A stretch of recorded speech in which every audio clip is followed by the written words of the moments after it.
Welcome to the MacMillan Report. I'm Marilyn Wilkes, your host, and our guest is Vladimir Alexandrov, the B.E. Bensinger Professor of Slavic Languages and Literatures at Yale University. He is an expert on 19th and 20th century Russian prose, especially the works of Leo Tolstoy, Andrei Bely, and Vladimir Nabokov, and on literary theory. Professor Alexandrov is the author of a number of scholarly books and publications and has received several notable awards. Today we talk with Professor Alexandrov about his new book, The Black Russian, which recently won the MacMillan Center's Gustav Ranis International Book Prize. Welcome, Professor Alexandrov. Thank you very much. Let's begin with an overview of your book. Tell us about it. It's a biography of an absolutely remarkable man. He was the son of former slaves in Mississippi who became a multimillionaire entrepreneur in Tsarist Moscow, lost everything in the Bolshevik Revolution of 1917, and reestablished himself in Constantinople as the Sultan of Jazz. Wow, and this is quite a departure for you from the other books you have written. What led you to write it? It was an accident that changed my life, and I remember the moment very clearly because I was preparing to teach a graduate seminar on Russian émigré culture between the wars. And I was reading the memoirs of a Russian singer who was very popular in the late 19-teens and 1920s, who described how when he escaped from the south of Russia, he wound up in Constantinople and began to perform, and I'll translate what he said in Russian into English, for our famous Moscow Negro Fyodor Fyodorovich Thomas. This was so unexpected that I remember literally closing the book and putting it down because for various historical reasons there were very few black people in Imperial Russia, whether from Africa, the Caribbean, or the United States. I knew the period, I knew something about the culture, and I was so intrigued that I decided to study it. And this led me to do work in archives and libraries in 6 countries, and was quite a trip. I bet. So how did he get to Russia from Mississippi? He broke the mold for people of his background at every step of his life. When his family fell apart in Memphis in 1890, when his father was brutally murdered, he went north, which was long before the large migration of black people from the south to the northern part of the United States. In 1894, he did something else that was very much ahead of the curve for black Americans seeking greater freedom. He went to Europe, and he picked up languages very easily, apparently enjoyed working as a waiter and a valet, which was a very portable skill, until in 1898 he came across a rich Russian in Monte Carlo who offered him a job as a valet in St. Petersburg. And that's how Thomas, his name was Frederick Bruce Thomas, came to Russia initially. And after that, his personal life and his career just skyrocketed.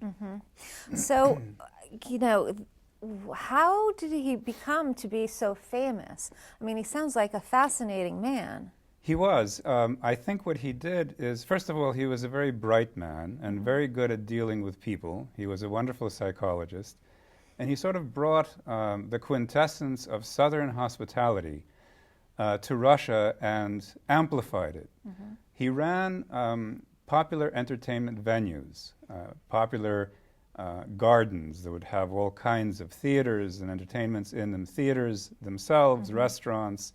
He was a great host, great attention to detail, and he was able to make a success of a business that was a very difficult business to be in those days, with a lot of competition. And was this in Russia he was doing? Yeah, he started out as a waiter in Russia around 1900. By 1911, he started to take off on his own with some Russian partners. Within a year of his opening his first business, he'd made, in today's dollars, over $1 million in clear profit, which he plowed into other investments, which were also extremely successful. So for popular entertainment, light operas, musical performances, light plays, farces, and so on, good food, lots of champagne, vaudeville performances of different kinds. He was one of the leading figures in Imperial Russia just before it all came crashing down in 1917. So was he an entertainer himself, or just a kind of a man behind the scenes? He had actually studied singing, and his family members, his sons in particular, always sang later on, but he was an entrepreneur, so he wasn't the actual draw on stage, but the one who organized it all. And he had a great talent for importing to Moscow successful acts from all over Europe, and even from the United States. Right.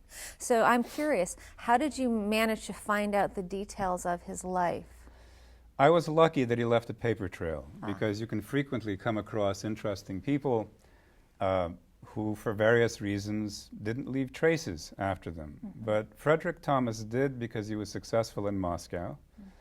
And when he got to Constantinople, which is what Istanbul used to be called, as you know, he had a lot of dealings with the American consulate general in that city.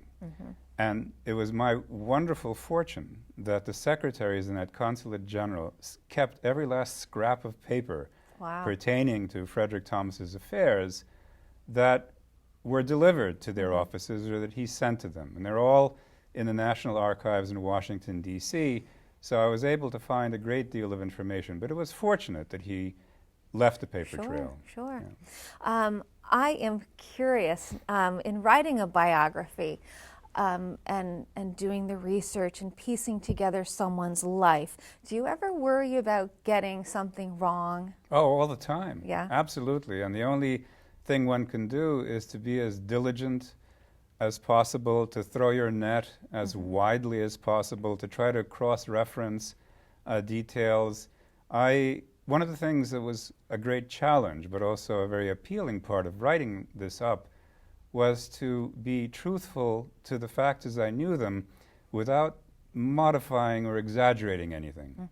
And so if I was unsure about something that somebody said about him, I tried to hedge it in the way that I expressed it, without constantly saying, it seems that, or one could suppose something else.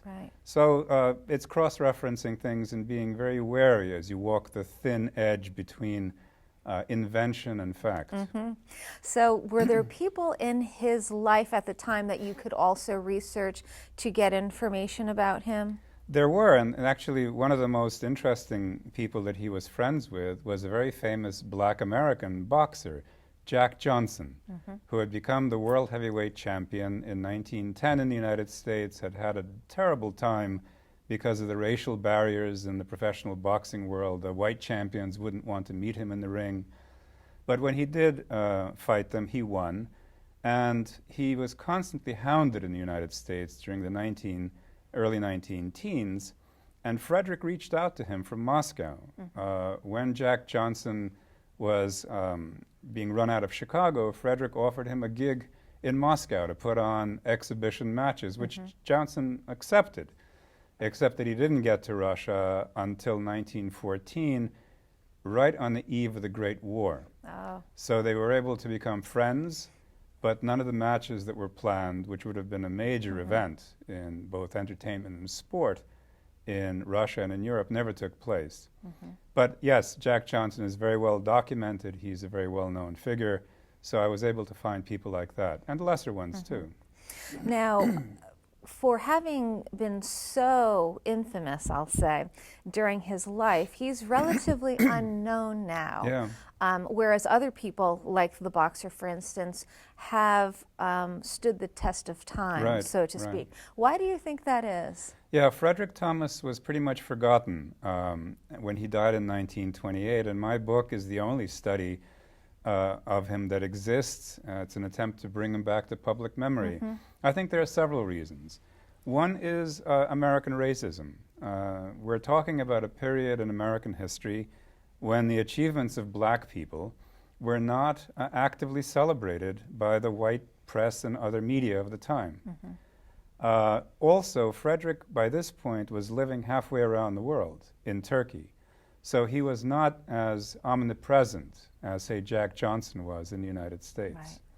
And Turkey also had changed by this point, because in 1923 the Turkish Republic was proclaimed. It turned against being exceptionally nice to foreigners the way the old Ottoman Empire used to be. And so even within the new Turkish context, there was no interest in celebrating a prominent foreigner. So he fell in between the historical cracks, as it were. Right. Although he had been famous during his life. One way in which I can mention is that when American tourists came to Constantinople in the 1920s, they all wanted to do the same thing, what tourists still want to do there now. They want to go see Hagia Sophia. They want to go to the Grand Bazaar. And in those days, they all wanted to go to Frederick Thomas's nightclub to hear some really good jazz and to have a really stiff drink, because prohibition was in force in the States. I see. But once he disappeared from the scene, people forgot about him. So ultimately, what did happen to him? His end was tragic. He overextended himself after having become successful in Constantinople. He opened ventures that did not succeed. There was too much competition. His creditors seized his properties. He had no protection from the Americans in Turkey, who had washed their hands of him, fundamentally for racial reasons. Right. And he was put into debtor's prison, where he contracted pneumonia and where he died. And he was buried in Constantinople. I know the cemetery where he was buried. And then very shortly thereafter, memory of him completely faded. Well, it's nice that you've brought him back to life. Yeah, I really enjoyed the project. And I understand, you know, you have been offered a couple of different opportunities on the large screen, perhaps, maybe a mini-series and a musical. Let's talk about that. That's a lot of fun, of course. Several individuals and companies have expressed interest in the possibility of either doing a feature film or, frankly, what is now more appealing is doing a TV miniseries, because that's where a lot of creative energy is going. Right. So, you know, many books are called, very few are chosen, so we'll see what happens. But it's promising.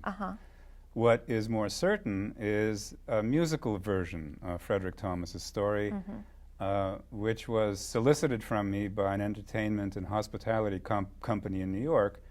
And over the summer, I wrote a script for that. Okay. There are 9 songs. I worked with the composer at the company to come up with period-appropriate styles of music, early 1920s jazz, Russian gypsy-style music, things like that.